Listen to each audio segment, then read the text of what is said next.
Hello students, জ্ঞানজ্যোতি coaching সেন্টারের পক্ষ থেকে তোমাদের আরেকবার স্বাগত জানাই। আমি রাজীব স্যার এবং আজকে আমরা আলোচনা করব এসকেবিইউ ইউনিভার্সিটির আন্ডারে তোমরা যারা পলিটিক্যাল সায়েন্স নিয়ে বিভিন্ন কলেজের জন্য 6 সেমিস্টারের জন্য পড়াশোনা করছো তাদের আজকে 4th সেমিস্টারের জন্য পড়াশোনা করছো তাদের মেজর 5-এর যে টপিকটা আজকে আমরা নিয়ে এসেছি তোমাদের জন্য, সেটা হলো ভারতীয় প্রশাসনিক দুর্নীতির প্রধান কারণসমূহ কী রয়েছে। ঠিক আছে, যে ভারতীয় যে প্রশাসন রয়েছে এখানে বিভিন্ন দুর্নীতি এখন আমরা দেখতে পারি, তো এই দুর্নীতির কী কী কারণ রয়েছে সেই টপিক নিয়েই আজকে আমরা আলোচনা করব।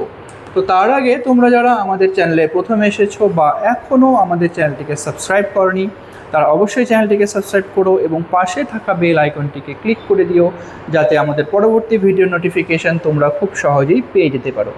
এছাড়া তোমরা যারা অনলাইনে আমাদের সাথে যুক্ত হতে চাও এবং আমাদের থেকে কোর্স পারচেস করতে চাও, তারা অবশ্যই স্ক্রিনে যে দুটো ফোন নাম্বার দেখতে পাচ্ছ, এই দুটো ফোন নাম্বারে আমাদের সাথে সরাসরি যোগাযোগ করে নিতে পারবে। অনলাইনে যেই সমস্ত সুযোগ সুবিধাগুলো আমরা তোমাদের জন্য রেখেছি, তোমরা আমাদের এখানে পেয়ে যাবে live classes, recorded classes, high quality notes এবং 100% কমন সাজেশন।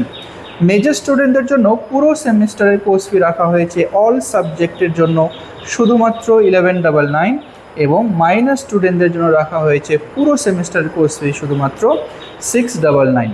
এছাড়া গুগল প্লে স্টোরে আমাদের একটা অ্যাপ্লিকেশন রয়েছে, যেই অ্যাপ্লিকেশনটার নাম হলো পিস্টিকল এডুকেশন। তো এই অ্যাপ্লিকেশনে ডাউনলোড করেও তোমরা আমাদের সাথে যুক্ত হতে পারো এবং বিভিন্ন কোর্সগুলো যে রয়েছে সেই অ্যাপ্লিকেশনে সেগুলোর অ্যাক্সেস গ্রহণ করতে পারো। তো এই সময় আমাদের এখানে একটা বিশেষ অফার চলছে, যেটা আমাদের প্রথম 100 জন স্টুডেন্টদের পুরো কোর্স ফি দেওয়া হবে সম্পূর্ণ বিনামূল্যে। শুধু তোমাদেরকে 99 রুপিসে শুধুমাত্র রেজিস্ট্রেশন করতে হবে। ঠিক আছে, বাকি পুরো কোর্স ফি তোমাদের মেজর বা মাইনর পুরোটাই বিনামূল্যে দেওয়া হবে।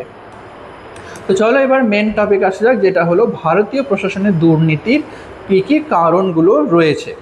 তো দেখো এখানে কি প্রথম দেওয়া হয় উপনিবেশিক মানসিকতা এবং জটিল নিয়ম। তো প্রথম যে কারণটা হলো ভারতীয় প্রশাসনের দুর্নীতির পিছনে, তো এটা হলো ঔপনিবেশিক মানসিকতা এবং জটিল নিয়ম। কি বলেছে?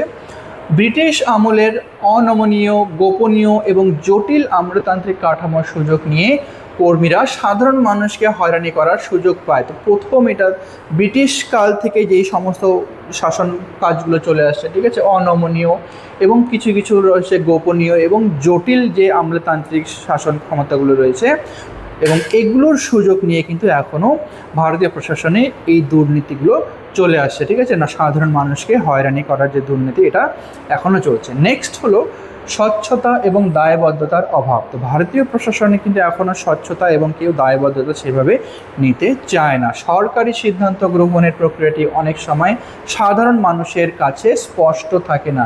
ঠিক আছে, সরকারি সিদ্ধান্ত, যে কোনো ধরনের সিদ্ধান্ত নেওয়ার জন্য মানুষ কিন্তু এই সমস্ত বিষয়ে কখনো স্পষ্ট মনোভাব বা তারা এই সমস্ত ব্যাপারে সঠিকভাবে কোনো সেই নিয়মগুলো জানতে পারে না বা তাদেরকে জানানো হয় না।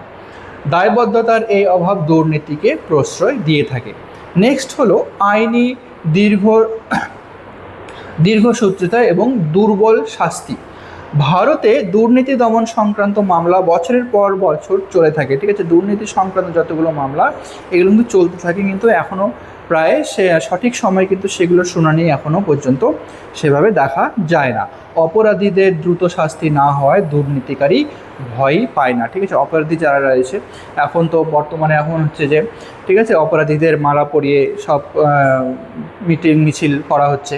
তো এই সমস্ত দুর্নীতিদের জন্য এখনও কিন্তু সাধারণ মানুষেরা ভুক্তভোগী হচ্ছে। ঠিক আছে, নেক্সট যেটা রয়েছে সেটা হলো অভাব এবং লোভের দণ্ড। দেখো, নিম্ন স্তরের কর্মচারীদের ক্ষেত্রে অনেক সময় জীবনযাত্রার খরচের তুলনায় বেতন কম হওয়ায় দুর্নীতির কারণ হয়ে থাকে। ঠিক আছে, তাদের দৈনন্দিন জীবনে, ঠিক আছে, নিত্য প্রয়োজনীয় জীবনে যে সমস্ত প্রয়োজনীয় জিনিসগুলো নেওয়ার জন্য যে খরচাগুলো হয়ে থাকে, তো খরচার তুলনায় যে তাদের কাজের বেতনটা সেটা কম হয়ে দাঁড়ায়, যার জন্য এখানে দুর্নীতি কিন্তু এখানে প্রশ্রয় পায়। ঠিক আছে, অন্যদিকে উচ্চপদস্থ কর্মকর্তাদের ক্ষেত্রে সীমাহীন লোভ কাজ করে। উচ্চপদস্থ যারা কর্মকর্তা রয়েছে তারা হলো যতই বেশি এরা পায় না কেন, তাদের লোভটা কিন্তু ততই বাড়তে থাকে। ঠিক আছে, নেক্সট সামাজিক মূল্যবোধের অবক্ষয়। সমাজ এখন অনেক সময় সততার চেয়ে অর্থ এবং ক্ষমতাকে বেশি মর্যাদা দেয়।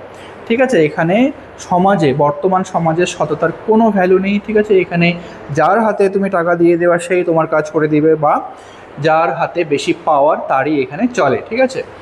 পরোক্ষভাবে দুর্নীতিকে সামাজিকভাবে গ্রহণযোগ্য করে তোলে, ঠিক আছে। তো এখানে বলেছেন যে সামাজিক মূল্যবোধের অভাব, যে এই সামাজিক মূল্যবোধ মানে টাকা এবং ক্ষমতা যদি থাকে তাহলে যে কোনো ব্যক্তিকে যে কোনো ধরনের দুর্নীতিমূলক কাজ আমরা এখানে করাতে পারবো।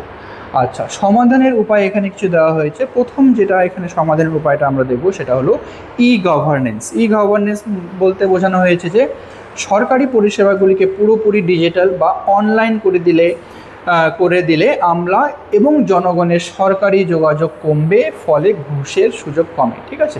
তো এই সরকারি যতগুলো যাবতীয় কাজকর্ম রয়েছে, ঠিক আছে, বা সরকারি কর্মকর্তারা যেই সমস্ত কাজকর্ম করে থাকে পুরোপুরি যদি সেটাকে অনলাইন করে দেওয়া হয় তাহলে অনেক ক্ষেত্রে এই যে মাঝখানে যে মিডল ম্যান বা দালাল আমরা বলি নর্মাল ভাষায়, এদের অনেকটা প্রভাব কমবে এবং যার ফলে ঘুষের যে ব্যাপারটা রয়েছে সেটাও কিন্তু অনেক ক্ষেত্রে কমে আসবে। নেক্সট হলো প্রশাসনিক সংস্কার। সরকারি নিয়ম নীতি সরল করতে হবে এবং সিটিজেন্স চার্টার কঠোরভাবে লাগু করতে হবে, ঠিক আছে। এবার নেক্সট যেটা রয়েছে সেটা হলো দ্রুত বিচার ব্যবস্থা। বিশেষ আদালতের মাধ্যমে দুর্নীতিগ্রস্তদের দ্রুত দৃষ্টান্তমূলক শাস্তির ব্যবস্থা করতে হবে, ঠিক আছে। এই যে শাস্তির ব্যবস্থা যতদিন পর্যন্ত কঠোর নিয়ম পালন করে হবে না ততদিন পর্যন্ত কিন্তু এই দুর্নীতি চলতেই থাকবে, ঠিক আছে। তো এটা ছিল আজকে তোমাদের আলোচনার বিষয়। ভিডিওটি ভালো লেগে থাকলে অবশ্যই লাইক আর কমেন্ট করো। দেখা হবে পরবর্তী ভিডিওতে নতুন কোনো টপিক নিয়ে। ততক্ষণ পর্যন্ত ভালো থেকো, সুস্থ থেকো।